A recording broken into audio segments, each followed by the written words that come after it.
Hi అండి. Hello నమస్తే. Welcome to Shiva Satya's kitchen. ఈరోజు వీడియోలో ఒక మంచి పచ్చడి రెసిపీని చూపించబోతున్నానండి. 5 అంటే 5 నిమిషాల్లో ప్రిపేర్ చేసేసుకునే పచ్చడి అనమాట. అలాగే మీరు ఈ పచ్చడి ప్రిపేర్ చేసుకోవడానికి అసలు స్టవ్ వెలిగించాల్సిన పనే లేదండి. అంత సింపుల్గా ప్రిపేర్ చేసేసుకోవచ్చు. ఇంతకీ ఈ పచ్చడి ఏంటంటే పెసరపప్పు పచ్చడి అండి. దీన్నే పెసరపప్పు కటిక పచ్చడి అని కూడా అంటారు. ఇప్పుడైతే ఈ పచ్చడి ఎలా ప్రిపేర్ చేసుకోవాలో చూద్దాం. పెసరపప్పు పచ్చడి కోసం ఇక్కడ నేను ఒక గిన్నెలోకి మెజరింగ్ కప్తో 1 కప్పు పెసరపప్పును తీసుకుంటున్నానండి. దీన్ని అయితే మనం శుభ్రంగా ఒక 2 సార్లు కడిగేసుకోవాలి. కడిగేసుకున్న తర్వాత ఇందులోకి కొద్దిగా మంచినీటిని పోసుకుని ఒక 2-3 నిమిషాలు ఉంచితే సరిపోతుందండి. ఎక్కువసేపు పప్పును నానబెట్టకూడదు. నానబెడితే పప్పు ఎక్కువ నానిపోతే పచ్చడి బాగోదన్నమాట. జస్ట్ ఒక 2-3 మినిట్స్ ఉంటే సరిపోతుంది. అలాగే మీరు తినగలిగే కారాన్ని బట్టి ఎండుమిర్చిని కూడా యాడ్ చేసుకోవాలి. ఇక్కడ నేనైతే ఒక 3 ఎండుమిర్చిని యాడ్ చేస్తున్నాను. మీరు తినగలిగే కారాన్ని బట్టి యాడ్ చేసుకోండి. ఎండుమిర్చిని కూడా ఇలా వాటర్లో వేసేసి ఒక 2-3 నిమిషాలు ఉంచితే అవి కొంచెం నాని మంచిగా నలుగుతాయండి, బాగుంటుంది. సో ఇలాగా మనం నానబెట్టుకుని ఒక 2-3 నిమిషాలు ఉంచుకోవాలి.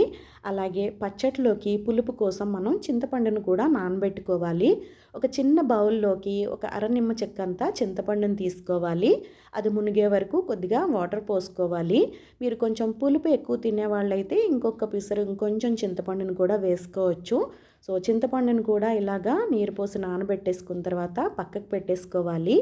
ఇప్పుడైతే మనం నానబెట్టుకున్నాం కదండి, ఈ పప్పులోని వాటర్ అంతా కూడా మనం ఓడ్చేసుకోవాలన్నమాట. ఇలా ఓడ్చిన పప్పుని మనం మిక్సీ జార్లోకి తీసుకోవాలి. అలాగే మనం నానబెట్టిన చింతపండును కూడా నీళ్లతో సహా వేసేసుకోవాలన్నమాట. మనం నీటిని వేరే ఎక్స్ట్రా యాడ్ చేయాల్సిన అవసరం లేదండి. ఇందులోకి ఎక్కువ నీరు పట్టదు. అవసరాన్ని బట్టి కావాలంటే యాడ్ చేయండి. అలాగే ఒక టీ స్పూను పచ్చి జీలకర్రను వేసుకోవాలి.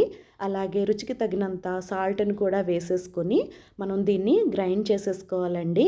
ఇంగువ తినేవారైతే ఇంగువ కూడా వేసుకునేవారైతే ఇందులో ఇంగువను కూడా యాడ్ చేసుకోండి. తినని వారు ఈ విధంగానే తీసుకుని గ్రైండ్ చేసేసుకోండి. పచ్చడిని మరీ మెత్తగా గ్రైండ్ చేయకూడదండి. ఈ విధంగా గట్టిగా గ్రైండ్ చేసుకోవాలి. అలాగే మనకి పచ్చట్లో పప్పు అనేది అక్కడక్కడ ముక్కగా తగులుతూ ఉండాలన్నమాట. ఇప్పుడైతే ఇందులోకి నేను ఒక పావు టీ స్పూను ఇంగువని యాడ్ చేస్తున్నాను. ఇంగు కూడా యాడ్ చేసిన తర్వాత మనం దీన్ని చక్కగా ఇంకొకసారి గ్రైండ్ చేసేసుకోవాలి. గుర్తుపెట్టుకోండి, ఎప్పుడైనా సరే పచ్చడిని మరీ మెత్తగా గ్రైండ్ చేసేసుకోకూడదు.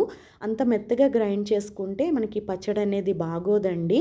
పచ్చడి గ్రైండ్ చేసుకున్న తర్వాత మనకి మధ్యలో ముక్కగా అలా తగులుతూ ఉండాలన్నమాట. సో చూస్తున్నారు కదా, ఇంగు వేసిన తర్వాత కూడా గ్రైండ్ చేసేసాం కదా. ఇప్పుడు నేను ఒకసారి చూపిస్తాను చూడండి. పచ్చడిని మనం ఈ విధంగా గ్రైండ్ చేసుకోవాలి. చూపిస్తున్నాను కదా, ఇలాగా చిన్న ముక్కగా కనిపిస్తోంది కదా. ఈ విధంగా అక్కడక్కడ పప్పు అనేది ముక్కగా ఉండేటట్లు చూసుకోండి, మరీ మెత్తగా కాకుండా. అంతేనండి, పచ్చడి అనేది రెడీ అయిపోయింది. ఇంకా దీనికి మనం ఎటువంటి పోపులు అవి పెట్టాల్సిన అవసరం లేదు. చక్కగా దీన్ని ఒక బౌల్లోకి తీసేసుకుని సర్వ్ చేసేసుకోవడమే. చాలా చాలా బాగుంటుందండి అన్నంలో కలుపుకు తినడానికి.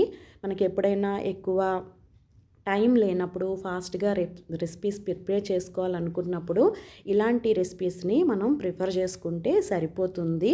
అలాగే మనకి హాస్టల్స్లో ఉండేటప్పుడు కూడా ఎప్పుడైనా సరే ఇలా చేసుకోవాలనిపించినప్పుడు, ఎప్పుడైనా ఫుడ్ అవైలబుల్గా లేనప్పుడు, ఇవాళ రేపు రోజుల్లో అందరూ స్మూతీస్ అని ఇవి చేసుకోవడానికి చిన్న చిన్న మిక్సర్స్, మిక్సీ జార్లు అవి మనం ఉంచుకుంటున్నారు కదా. సో అలాగా కూడా వాళ్ళు ప్రిపేర్ చేసేసుకోవచ్చు అన్నమాట. అంత సింపుల్గా ప్రిపేర్ చేసేసుకోవచ్చు. చాలా చాలా బాగుంటుంది అన్నంలో కలుపుకు తింటే. మీరు నచ్చితే ఇందులోకి పచ్చి ఉల్లిపాయను కూడా నంచుకొని తినొచ్చండి. సో చాలా చాలా టేస్టీగా ఉండే ఈ పచ్చడిని తప్పకుండా ట్రై చేయండి. వీడియో నచ్చితే లైక్ చేసి షేర్ చేయండి. Thank you.